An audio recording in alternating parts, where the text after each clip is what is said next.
OK, so let's take a look at what we have to add to our pipeline. So we have our in order fetch, out of order issue, out of order write back, and in order commit processor that we had before. Note it had variable length pipes, it had a reorder buffer, it had a future store buffer, it had a scoreboard, it had an instruction queue. So it had all the structures we talked about last time. And now we're going to add 2 more structures to it. And we're going to modify the structures that are there slightly. But let's talk about what this is going to do. So the first structure we're going to add is a free list.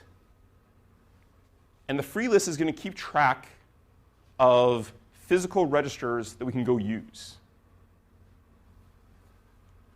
So the physical registers will probably have more physical registers than we have architectural registers. But you need to keep track of which ones are free to be used, because we're going to basically be allocating and deallocating from the number of physical registers quickly as we execute. The other structure here we call the rename table. Sometimes this is called the RAT, which is the sort of the Intel nomenclature for this. Or actually, the RAT is either this table or the table that we're discussing in the Tomasulo algorithm variant of this, but they're very similar. And what this table does is it's going to map from architectural register to the most up-to-date version in our physical register file. So it's going to say, we have an instruction that's sitting here at our decode stage. Where do we go find the value? Because this gets complicated. We just renamed everything.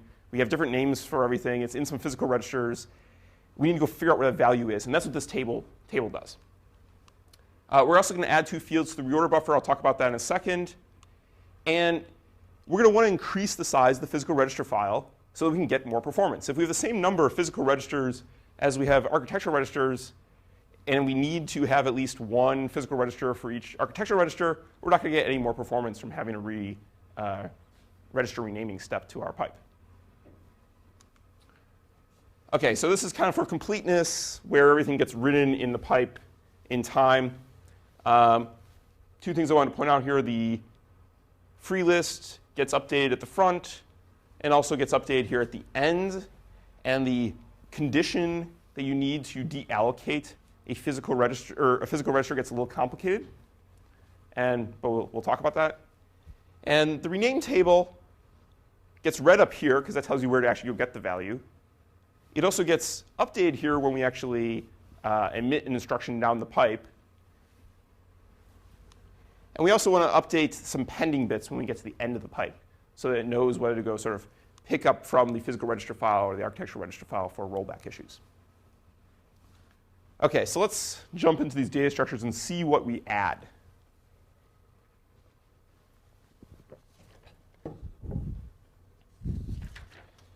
OK, as I said, we're going to add stuff to the reorder buffer here. Now, our previous reorder buffer looked very similar to this. We had some state, whether things are pending, free, or finished, where we said dash dash represents free, and F means finished. That means the instruction got to the end of the pipe and is waiting to commit.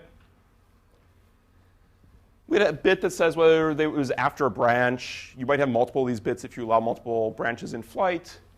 A bit that says it's a store or not. A bit that says whether it writes a register. So this says whether the destination is valid. And that's important for us to know, because when we get to the end of the pipe, we need to know whether to actually commit some state into the architectural register file. And we have a field here, which we had before, which was the physical register file specifier. So this tells us where to go read from. That's all good. But now we add some extra bits here. The first one is a architectural register file specifier. OK, so this gets a little complicated. What are we thinking about here? Why do we need this?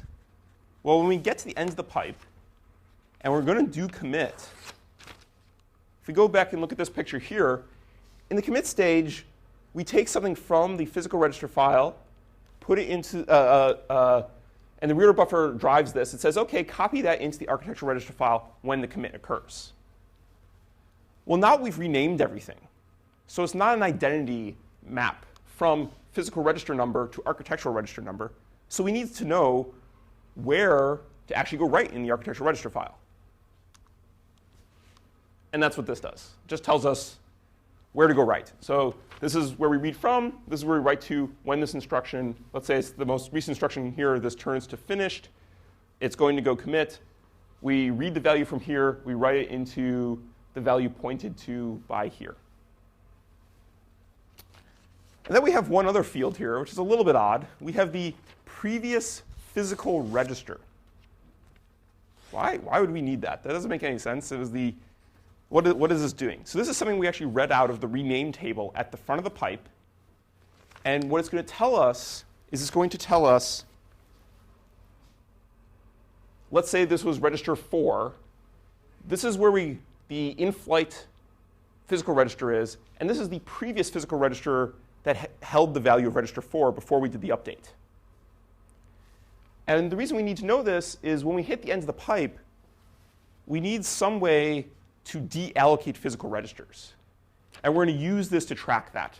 And we'll give an example in a minute. But what this is really going to do is it's going to say, oh, we wrote to the new value of register 4, which means that the in-flight value, let's say it was register 4, physical register 27, and the new one is physical register 30 or something like that.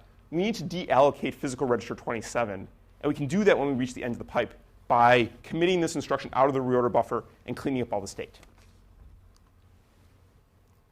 OK, a quick picture here of the rename table, the renaming table. This is indexed by register.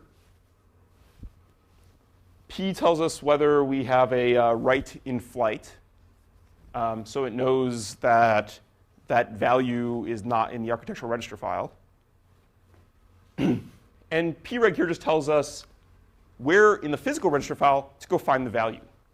And this is really important when a subsequent instruction that's looking for that value shows up, and it wants to get that value before it hits the architectural register file. It looks here. This tells us. It tells us, oh, it's pending. It's going to be here in a little bit.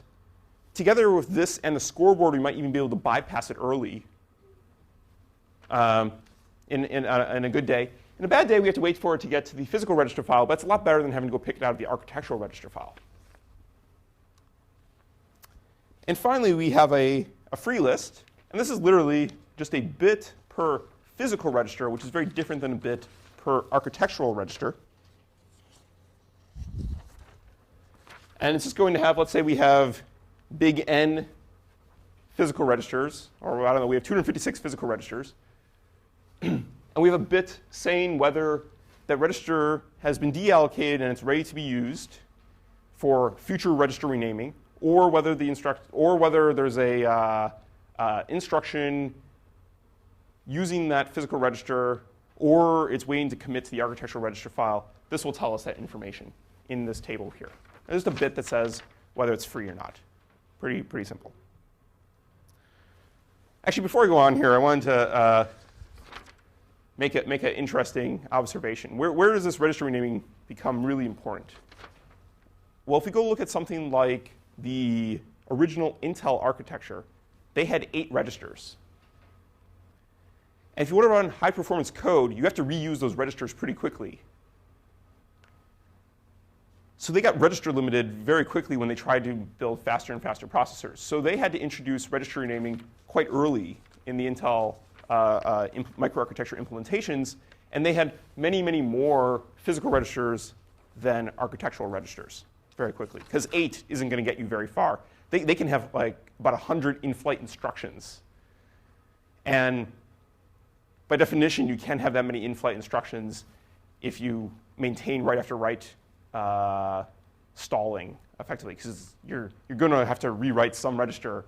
It's kind of like a pigeonhole problem. If you have more than 8 instructions, at least one of those instructions is going to cause a write after write dependency, and you're going to stall the pipe. So they're not going to be able to have, let's say, more than 8 in-flight instructions pretty quickly if they did not do register renaming. So they did register renaming very quickly in their pipelines.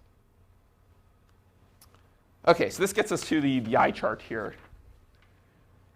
Let's walk through a basic case of what's in all these different tables as we execute our basic simple code here. On the top, we have the 4 instructions, 2 mols, and some adds. This was our original test case. Note there is all these dependencies through register 4 we need to worry about. There's both read after write, write after read, and write after write dependencies. We're going to execute it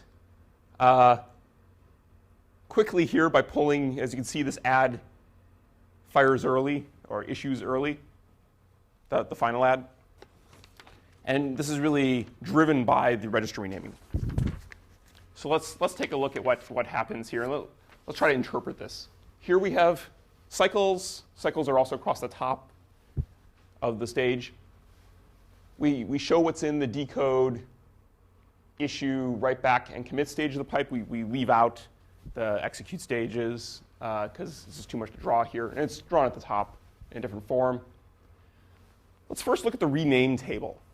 So we're at the rename table, or we're actually going to say we only have, for clearness here, let's say we only have 7 architectural registers. But we're going to have, let's say, 11 physical registers. So we're going to have more physical registers than architectural registers in this example. We start off and we say, OK, well, register 1, if you want to go find architectural register 1, the value's in physical register 0. And we could basically just, we just come up with some allocation. And the circles mean that it's not pending. It's not in flight in the pipe. That's just sort of the base case. Everything is, the pipe has been relaxed. Everything is allocated. And we just do a basic allocation here at the beginning. Now, as we go to execute, some interesting stuff starts to happen. First thing that's going to happen is we're actually going to here issue this instruction which writes to register 1. We need to rename this at this point. Register 1, we have to rename to something else. So in this table here, if we look, we rename register 1 to physical register 7. OK, that sounds good. What happens next? Well, we next sit here and we try to execute this instruction here. It's this mol, and it goes and tries to read register 1. When it goes to read register 1, though, we can go look at the rename table and say, oh, well, that's actually in flight, and it's in physical register 7. So if we go look over here, we can draw this and say, oh, that value is actually in physical register 7, and it's currently not ready, maybe. But P4, the other input, register 5, OK, yeah, register 5 got renamed to P4, is ready. So it's ready to go. OK, let's. One other interesting thing that happens here is we can see that as we go to allocate this, we have to remove it from the free list. So this list here is just a list of all the free registers. We start off with 4 free registers, and we sort of narrow it down as we start to do writes. And at some point, we run out. So I wanted to make an important note about this, is that when we run out of physical registers, we're going to have to stall the pipe, because we can't do any more renaming. We can't issue more instructions at that point. So that's really important to realize, is that when you build your machines, you have to have enough physical registers that you don't run out very often. Now, it's possible that you could still run out. So let's say you have hundreds of in-flight instructions, and you only have, let's say, 64 physical registers. You might still run out, but the probability of that happening might be relatively low, and your utilization, and you sort of bake into this your CPI. Your CPI may not be less than 1 or may not be low. So the probability of that actually happening, you may not worry about it too much. Another cute little story here is there's actually been some interesting bugs in processors around the free list. So there were some alpha processors where they actually leaked free list entries in their register file. So what happened was if you ran a certain piece of code for a long enough period of time, all of a sudden this processor just ground to a halt because it was not able to allocate more physical registers, and it ran out. It ends up with fewer physical registers than architectural registers, and the machine just stopped.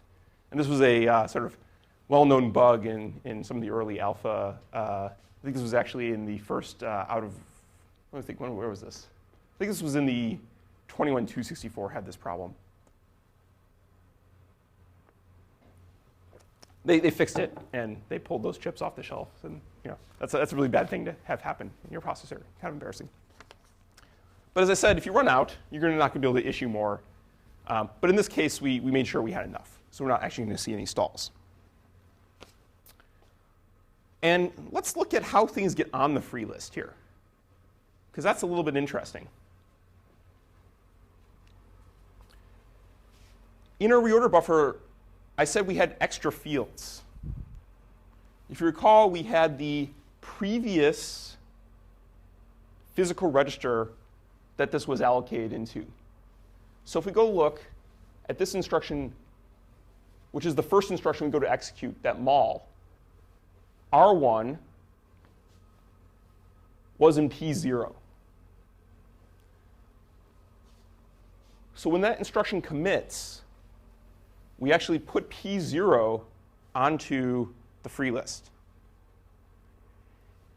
And we're going to look at a case in a second why you can't do it earlier. Because it seems like you should be able to basically deallocate physical registers earlier. No one's probably going to be reading that value. Why can't you just get rid of it early? But we'll look at in a second a test case that's a problem with.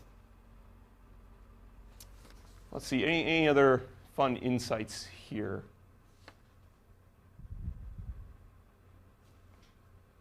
That's about it, what I wanted to get across from this diagram. As the code continues on, we end up with more and more free physical registers. One thing I did want to, just to walk through this to understand this a little bit, let's say we have this instruction here, which is our, let's see, 1, 2, 3, 4. It's our last instruction that we execute. Let's go see what it's doing here. So it writes architectural register 4. So we have to store that in the reorder buffer, because we need to know where to go to the write.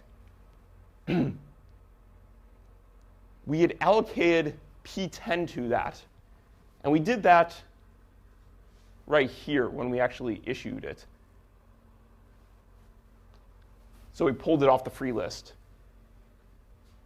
And the previous thing that it wrote was P8. So when that ultimately commits, P8 is going to end up back in our free list.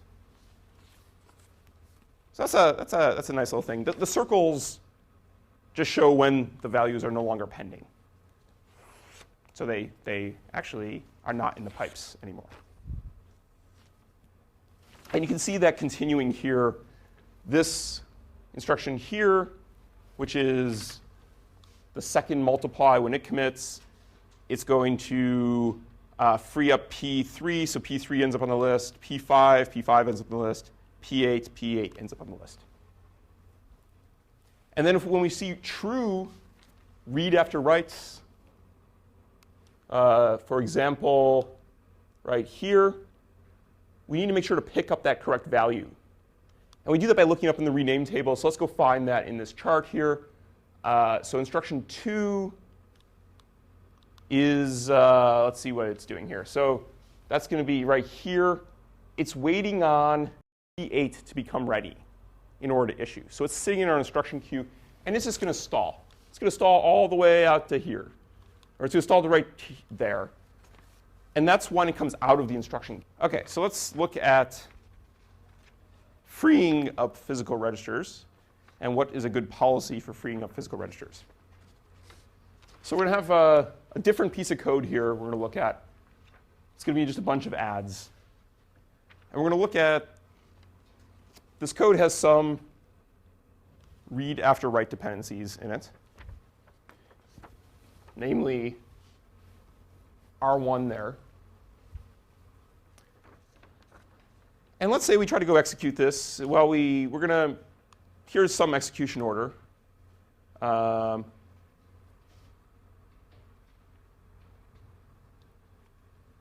we're going to look at, or sorry, that one there is what I meant to go point at for the read after write.